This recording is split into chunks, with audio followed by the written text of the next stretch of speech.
लोकसभा चुनाव के संदर्भ में आज बीदर में भाजपा के विधानसभा में विपक्ष नेता आर अशोक बीदर पहुंचे और बीदर के पत्रिका भवन में पत्रकारों को संबोधित किया। इस मौके पर भाजपा के उम्मीदवार भगवंत खुबा, विधायक डॉक्टर शैलेंद्र बेलदाड़ी, हुमनाबाद के विधायक सिद्धू पाटिल सहित अन्य भाजपा नेता आदि उपस्थित रहे।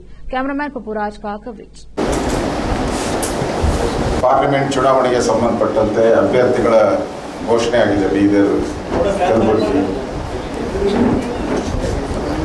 ಉಳಿದಂಥದ್ದು ಸುಮಾರು ನಾಳೆ ಉಳಿದಂಥ ಸೀಟುಗಳೇನಿದೆ ಮತ್ತು JDS ಜೊತೆ ಹೊಂದಾಣಿಕೆನೂ ಆಗಿರೋದ್ರಿಂದ ಈಗಾಗಲೇ JDS ನಾಯಕರ ಜೊತೆನೂ ಕೂಡ ಮಾತಾಡಿದ್ದಾರೆ ನಮ್ಮ ಕೇಂದ್ರ ನಾಯಕರು.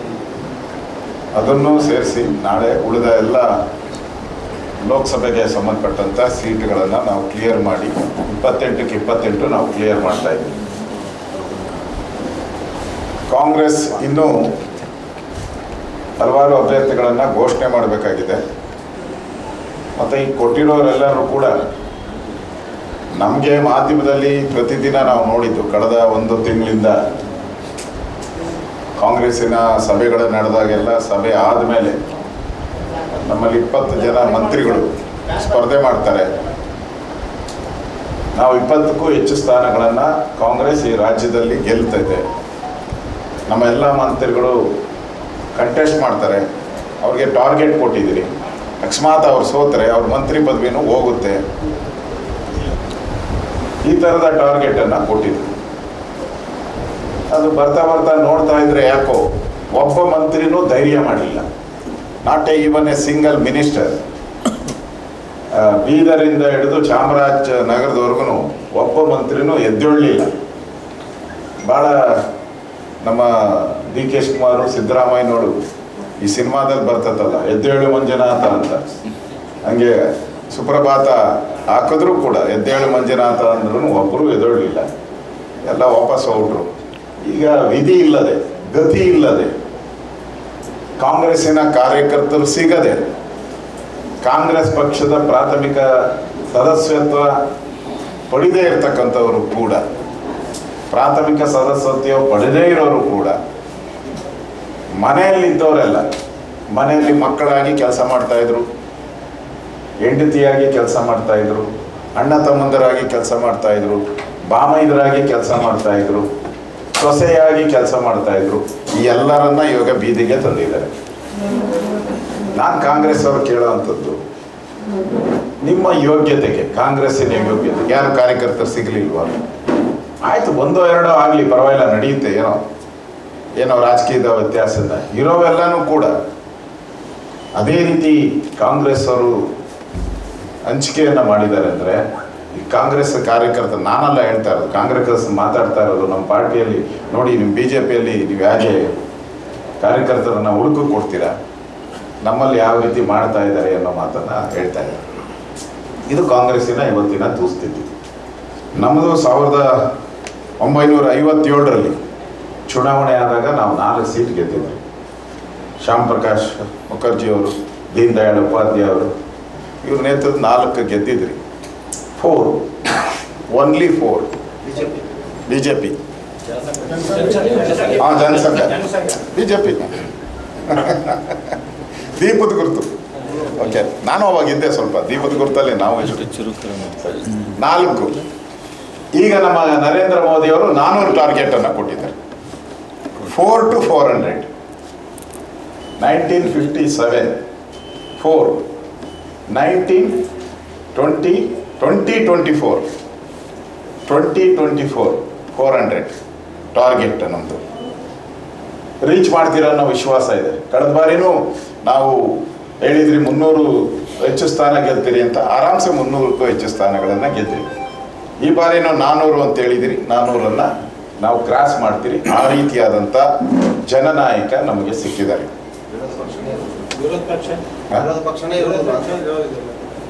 400 ಆದ್ಮೇಲೆ ಇನ್ನ ಇದೆಯಲ್ಲ 152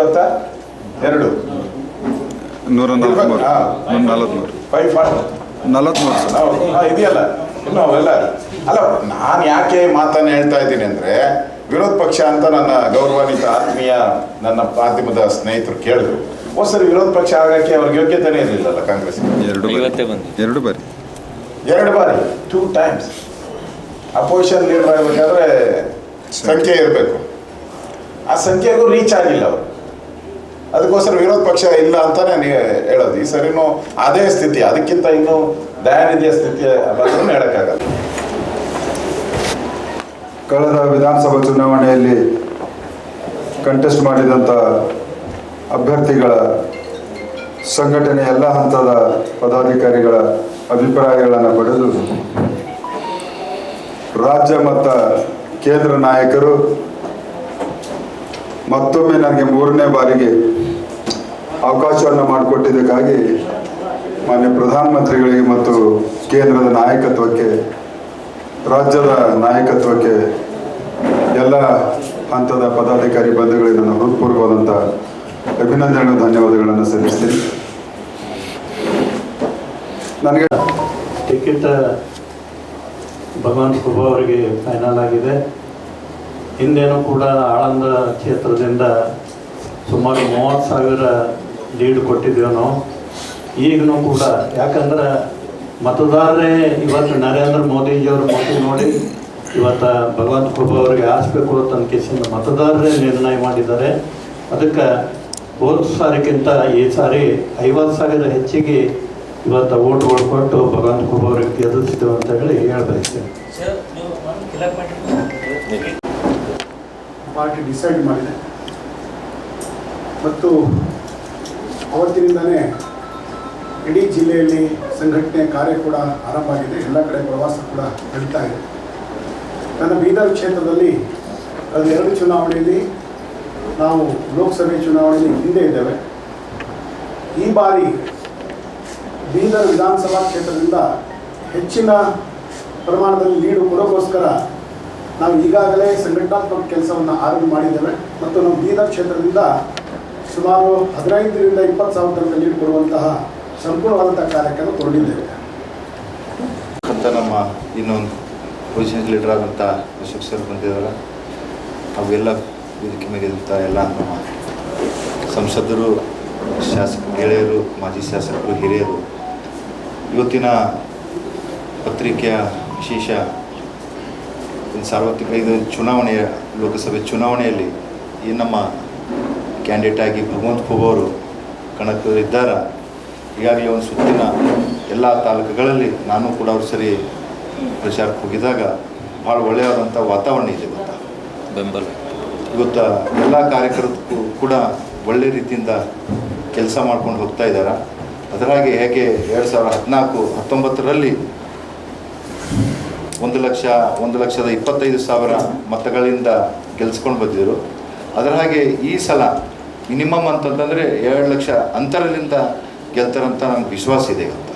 ಇವತ್ತು ನಾವು ನಿನ್ನೆ ಆಳಕ್ಕೆ ಹೋಗಿದ್ದು, ಬಸವ ಕಲ್ಯಾಣಕ್ಕೆ ಹೋಗಿದ್ದು, ಇವತ್ತು ಚುಂಚೋಳಿಗೆ ಹೋಗಿದ್ದು, ಭಾಳ ಅದ್ಭುತವಂತ ವಾತಾವರಣ ಇದೆ.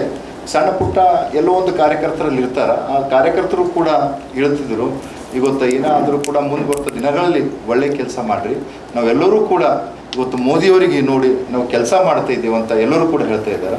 ಇನ್ನೊಮ್ಮೆ ಮೋದಿಯವರಿಗೆ ಪ್ರಧಾನಮಂತ್ರಿ ಮಾಡಬೇಕಂತಂದ್ರೆ ಭಗವಂತ ಖೂಬಾ ಅವರಿಗೆ ಬೀದರ್ ಜಿಲ್ಲೆಯಿಂದ ಗೆಲ್ಸೇ ಕಳಿಸ್ತೀವಿ ಅಂತ ಇವತ್ತೆಲ್ಲ ಕಡೆ ಹೇಳ್ತಾ ಇದ್ದಾರೆ. ಧನ್ಯವಾದ. ಅವ್ರಿಗೊಂದು ಅಣ್ಣ ನೀವೊಂದು